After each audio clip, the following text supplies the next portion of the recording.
Isu amunisi Amerika Serikat menepis mengemuka di tengah dihentikannya serangan Amerika Serikat ke Iran, saudara.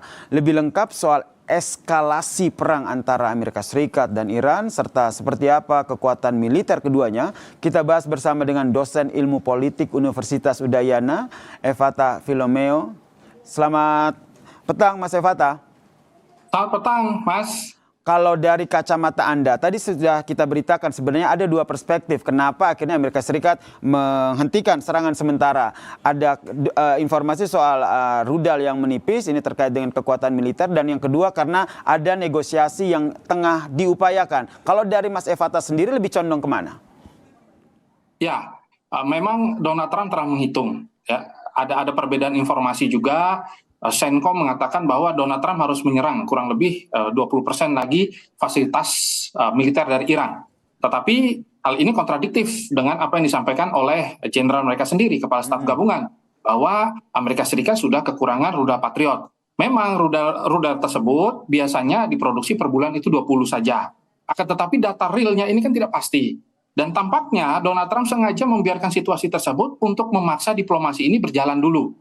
Tetapi berjalan sesuai dengan keinginan dia. Gitu. Dia melihat bahwa ternyata Cina sudah mulai kebakaran jenggot juga. Cina melihat bahwa ke depannya kalau agresivitas dari Amerika Serikat, hasil daripada pertemuan esok ya ketika Israel datang ke Washington, maka bisa saja yang melanjutkan serangan lebih parah lagi adalah Israel begitu. Nah maka dari itu Donald Trump melakukan pembatasan dulu, dia melihat dulu bahwa situasi ini tampaknya memaksa semua orang harus bekerja keras.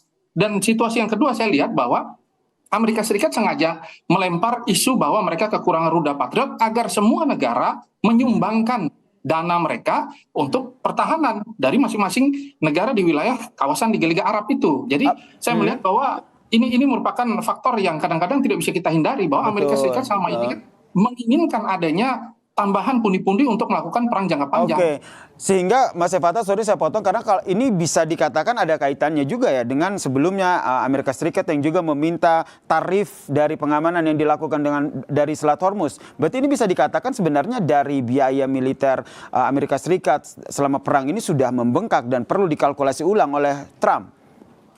Ya, membengkaknya kurang lebih ya dana yang dipakai ini 670-an triliun. Tetapi mereka meminta lagi kepada Kongres sekitar 1.500.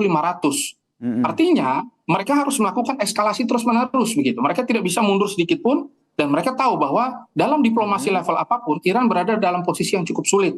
Maka dari itu sekarang sudah muncullah isu-isu bahwa ternyata pasokan intelijen mereka disupport oleh Rusia. Maka dari itu mulai terlihat ini siapa yang bermain dan siapa yang tidak. Ditambah ada lagi serangan tambahan dari Ukraina kemarin. Dan sudah terlihat juga Houthi memainkan peran mereka untuk menutup Selat Bab el Mandeb. Nah maka dalam kekacauan seperti ini Amerika berada pada posisi menjaga jarak sedikit untuk mendapatkan keuntungan dari kekacauan-kekacauan ini. Maka saya melihat Amerika belum benar-benar dalam posisi yang cukup sulit. Tetapi mereka justru mengatakan bahwa kalau dunia tidak, kami tinggalkan saja dan kalian akan mengalami kerugian yang hebat. Nah, sehingga kalau kita baca strategi yang dilakukan oleh Iran akan seperti apa? Karena selama ini kita lihat Iran selalu menggunakan strategi balasan. Apa yang dilakukan Amerika Serikat itu yang dibalasnya. Ya, tentu Iran ke depannya nanti tetap akan mengancam dengan proksi-proksi mereka. Mereka juga berharap bahwa Selat Hormuz ini menjadi satu kekuatan yang tidak bisa dinegosiasikan lagi. Jadi ke depannya mereka berharap agar pengentasan terkait dengan masalah diplomatik yang gagal selama ini tidak boleh melibatkan Hormuz dulu dan juga masalah nuklir itu standing point dari Iran. Akan tetapi dalam perjalanan tampaknya diplomasi yang dilakukan oleh Cina, Wang Yi kan sudah bertemu di Kirgistan ya. Mereka sudah mengatakan bahwa harus ada diplomasi tambahan, tidak boleh ada penghentian. Nah maka dalam posisi tersebut tampaknya Iran terus mengikuti apa yang menjadi bukan keinginan Amerika, tetapi terkait dengan kepentingan energi dunia yang menjadi kepentingan seluruh dunia. Ya. Baik, kita nantikan seperti apa eskalasi dari kedua negara di Timur Tengah ini. Terima kasih Mas Evata Filomeno atas perspektifnya di Kompas Petang. Salam sehat.